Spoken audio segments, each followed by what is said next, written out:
volana zany dia marary ny atao hoe insuffisance rénale chronique. Ny insuffisance rénale chronique dia ny vo tsy miasa intsony. Ao anatin'ny vatan'olombelona moa ny rano ahafahana miaina mitondra ny oxygène dia avy eo rehefa maloto iny raha iny dia mandalo amin'ny vo diovan'ny vo.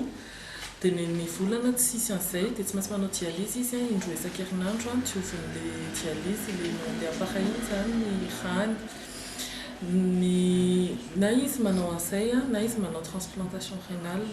Le dialyse somary mandreraka fo tsy ahafahany miaina normal tsara zany dia izahay namana zany nanapa-kevitra ndao antsika hiaraka hivondrona hitady vola ahafahana manao le transplantation rénale. Tsy mbola vita eto an-toerana ny transplantation rénale tsy maintsy any ivelany. Dia any Inde no nieritreretinay hanaovana an'izany. Ny vidiny 175 millions d'ariary.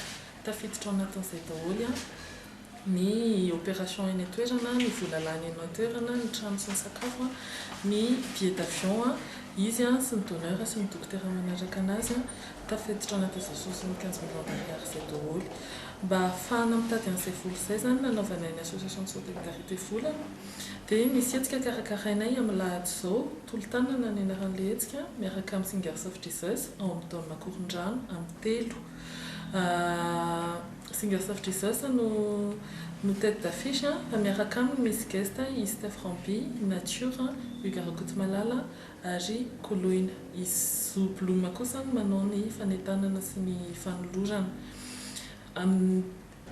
Ray alina ariary ny vidim-pidirana tsotra ary 5,000 ariary kosa ny invitation. Efa naminoma izay amin'ny fotoana io ihany koa table de don ahafahanay mandray izay fon'ny olona izay rehetra tonga eo ho an'ny volana. Dia efa nametraka ihany koa izahay ny M-vola sy ny Airtel Money ary ny Orange Money ahafahan'ireo malala tanana manome izay mba fony tanteran'izay opération izay. Dia misy ihany koa ny compte bancaire moa mazava ho azy.